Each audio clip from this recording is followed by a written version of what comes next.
São 13 horas em Cabo Verde. Momento para atualizarmos as notícias aqui na Crioula FM.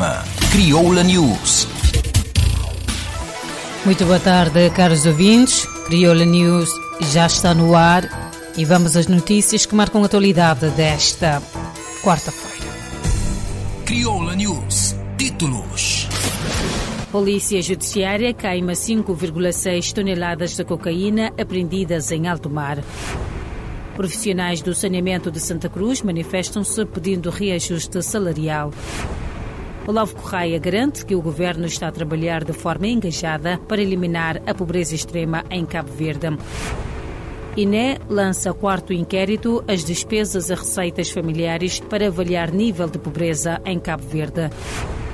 Tempestade nas Filipinas causa pelo menos 43 mortos. Atletas terão aplicativo móvel para saber sobre substâncias proibidas. Crioula News. Sociedade. As 5,6 toneladas de cocaína apreendidas no âmbito da mega operação que deteve 7 indivíduos em alto mar no passado dia 1 de abril foram incineradas no início da tarde desta terça-feira pela Polícia Judiciária no aterro municipal. A PJ saiu das suas instalações em Achada Grande Frente, na praia, por volta das 7 horas da manhã, sob forte aparato policial e ao chegar ao local procedeu à recontagem e à repassagem de cada pacote da droga apreendida e por volta das 14 horas procedeu-se à queima da mesma.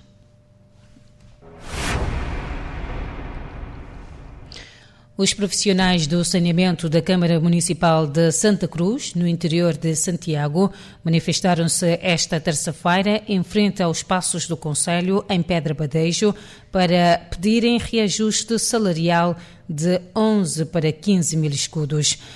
Das pendências constam ainda a não atualização salarial de 2,2% atribuídos pelo Governo aos funcionários do quadro comum da administração pública e não inscrição obrigatória dos trabalhadores no sistema do Instituto Nacional da Previdência Social nos termos da lei. Em declarações, o vice-presidente do SISCAP, Francisco Furtado, denunciou mais uma vez a idealidade santacruzense pela prática da grave irregularidade laboral para com estes profissionais do saneamento. É que, segundo o sindicalista, estes profissionais ainda recebem um salário de miséria de 11 mil escudos, ou seja, abaixo do salário mínimo nacional, que, aliás, lembrou, deveria ser atualizado com a publicação do PCCS de 2013. A não atualização, conforme a mesma fonte, tem criado enormes dificuldades na vida económica desses trabalhadores do saneamento da autarquia santacruzense.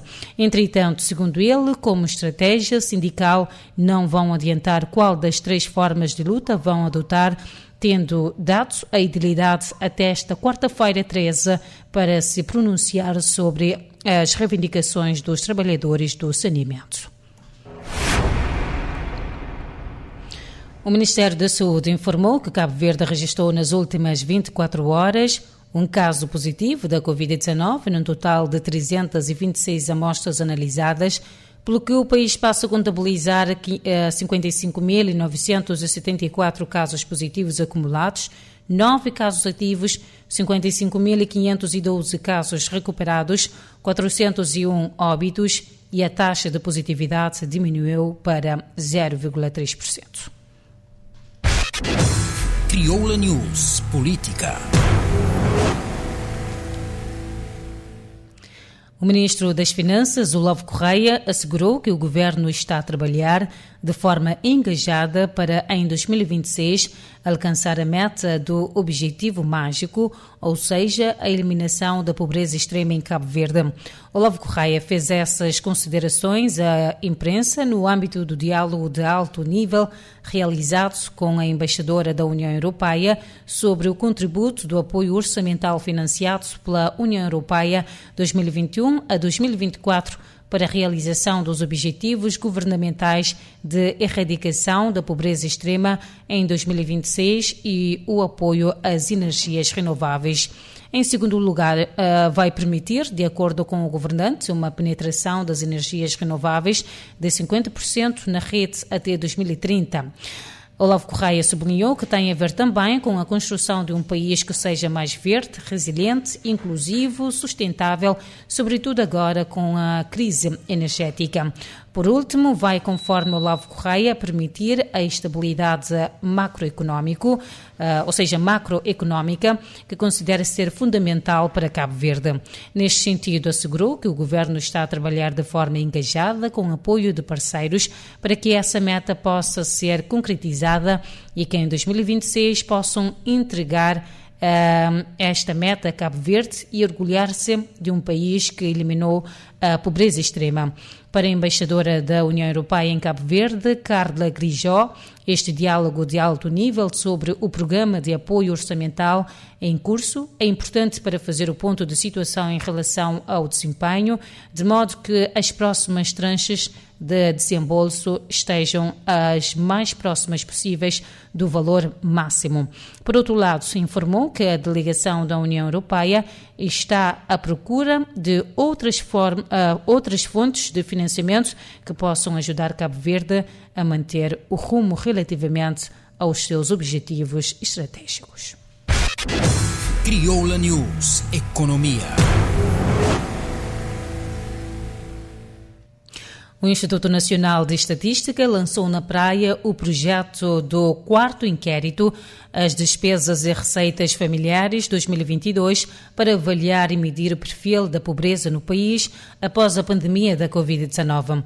O vice-presidente do INE, Fernando Rocha, disse em declarações à imprensa que esta operação estratégica a nível do Sistema Estatístico Nacional tem grandes objetivos, nomeadamente determinar a pobreza em toda a sua dimensão, pobreza extrema e absoluta. Fernando Rocha salientou, por outro lado, uma das metas do governo, o de acabar com a pobreza extrema e reduzir a pobreza absoluta, pelo que ressalvou, esta é uma das operações que irá permitir dar essa resposta. Outro grande objetivo do quarto inquérito, As Despesas e Receitas Familiares 2022, é avaliar o nível de conforto e bem-estar das famílias cabo-verdianas. O inquérito previsto para arrancar em outubro, orçado em quase 242 mil contos, decorrerá a nível nacional com cerca de 7.600 agregados inquiridos, estando no terreno cerca de 80 agentes, incluindo inquiridores, coordenadores e supervisores. Fernando Rocha fez saber que os agentes estarão no terreno durante um ano a acompanhar as mesmas famílias durante 15 dias e serão entregues às famílias uma caderneta em que lhes será solicitado o registro de todas as despesas que realizam durante o mês. Crioula News Ambiente. Pelo menos 43 pessoas morreram e 6 continuam desaparecidas nas Filipinas devido à passagem da tempestade tropical Maggie, que devastou a parte central do arquipélago. O Conselho de Gestão e Redução de Riscos de Desastres filipino indicou que quase 35 mil pessoas foram deslocadas para centros temporários criados pelas autoridades. No total, mais de 580 mil pessoas foram afetadas pelo fenómeno e 63 municípios continuam sem energia elétrica. A tempestade perdeu força e intensidade e encontra-se atualmente na ilha de Samar, onde se registrou o maior número de mortos, 37, e os 6 desaparecidos que estão a ser procurados. Além da Maggie, as Filipinas também permanecem em alertas para a aproximação do tufão Malacais, que, apesar de não ser esperado que atinja a terra e que deixa as águas do território filipino, em breve pode afetar a intensidade atual tempestade. Crioula News. Momento agora para um curto intervalo e voltamos dentro de instantes. Crioula News. Aqui você mantém informado. Crioula FM.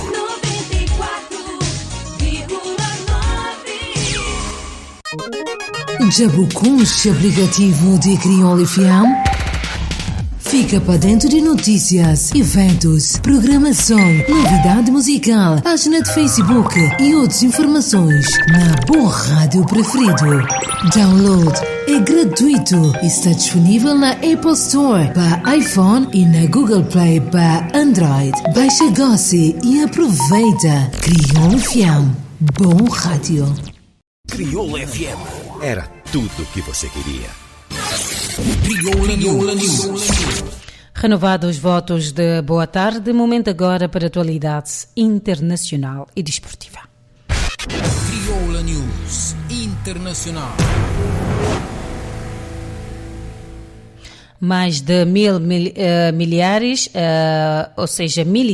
da Ucrânia renderam-se às forças da Rússia em Mariupol, cidade cercada há semanas, disse o Ministério da Defesa russo. Segundo a mesma fonte, 150 militares ficaram feridos e foram tratados no hospital de Mariupol. Durante a noite de terça-feira para hoje, uma reportagem da televisão pública russa transmitida no Russia 24 anunciou a rendição de mais de 1.000 soldados ucranianos em Mariupol. As filmagens mostraram homens em uniformes de camuflagem a carregar feridos em macas ou a ser interrogados em pé no que parece ser num porão. Na terça-feira, as autoridades regionais do sudeste da Ucrânia estimaram em pelo menos 20.000 mortos o número de vítimas em Mariupol, bombardeada por mais de 40 dias. A luta está agora concentrada na gigantesca zona industrial da cidade. Tomar Mariupol permitiria aos russos consolidar os seus ganhos territoriais na faixa costeira ao longo do mar de Azov, ligando a região de Donbass à península da Crimeia, que os russos anexaram em 2014. Crioula News Desporto. O presidente da Organização Nacional Antidoping anunciou que brevemente será lançado um aplicativo móvel que permitirá aos atletas aceder em qualquer momento se um determinado medicamento contém o princípio ativo de uma substância proibida no desporto. Mas também estamos à espera que nos próximos tempos possamos ter um aplicativo web que permita, que mais tarde será transformada num aplicativo móvel, que permita aos atletas aceder a qualquer momento, em qualquer lugar, pesquisar e procurar se determinado medicamento contém um princípio ativo de uma substância que seja proibida no desporto. Portanto, este protocolo assinado agora com a Aeres e com a Ordem dos Farmacêuticos vai ajudar então a NADCV na sua missão principal, que é proteger o atleta limpo. Mostrou-se, por outro lado, convencido que estes acordos vão permitir ao NADCV aumentar as suas campanhas educativas, principalmente junto dos atletas, prestando-lhes informações necessárias de que o desporto deve ser praticado, livre de substâncias que possam alterar os resultados nas competições. Um dos objetivos principais deste protocolo é trabalhar contra a automedicação por parte dos atletas e o uso racional dos suplementos alimentares. O que é que nós sabemos é que os atletas, obviamente, têm direito ao tratamento farmacológico, contudo, grande parte dos medicamentos contém princípio ativo de substâncias proibidas. Neste sentido, muitas vezes correm o risco de ter um resultado positivo, algumas vezes porque o atleta quer ganhar vantagem face ao seu colega, mas muitas vezes porque ele não sabe, por negligência. Então este protocolo vai nos ajudar a ter uma maior ação preventiva junto dos atletas relativamente ao uso racional dos medicamentos e dos suplementos alimentares, aumentar as nossas campanhas educativas. Instado sobre a situação de Cabo Verde no que tange ao número de casos de doping detectado, revelou que, comparado com os outros países, é bem menor, mas neste momento, segundo ele, não se conhece a real situação, tendo em conta que o número de controlo que tem sido feito não é ainda aquilo que acredita que deve ser. Comparativamente aos outros países, o número de casos é óbvio que é bem menor. Mas nós não sabemos neste momento qual é a nossa real situação, tendo em conta que o número de controle que nós temos vindo a fazer ainda não é aquilo que nós acreditamos que deve ser. Temos vindo a aumentar progressivamente o número de controlos e o número de modalidades que estamos a fazer. Contudo, para termos essa informação de uma forma credível, precisamos de aumentar o número de controlo. Tem vindo a surgir casos, o número de casos tem vindo a aumentar de ano para ano. 2018 penso que tivemos 1, passamos para 2, neste momento estamos com 4, o que quer dizer que aumentando o número de controle a tendência para ter casos positivos obviamente aumenta. Para Emanuel dos Passos, as poucas análises feitas aos atletas estão relacionadas com o custo e, por outro lado, as amostras têm de ser enviadas para laboratórios acreditados pela Agência Mundial Antidopagem. Até agora, a ONAT-CV tem recolhido apenas amostras de urina que são enviadas para serem analisadas na Suíça, acreditando o seu responsável que até ao fim deste ano terão condições para começarem a trabalhar também com o sangue. Portanto, pomos um ponto final nesta edição. Fique bem e na companhia da Rádio Crioula FM. Crioula News. Informação atualizada da segunda à sexta-feira, aqui na Crioula FM. 94.9, 88.5. Crioula FM. Rádio digital. Todo dia, te tocar sempre melhor. Todo dia te trazer sempre novidade. Todo dia, na melhor companhia. Crioula FM Digital. Com programação 100% crioulo. Crioula FM, a rádio que está frente no tempo.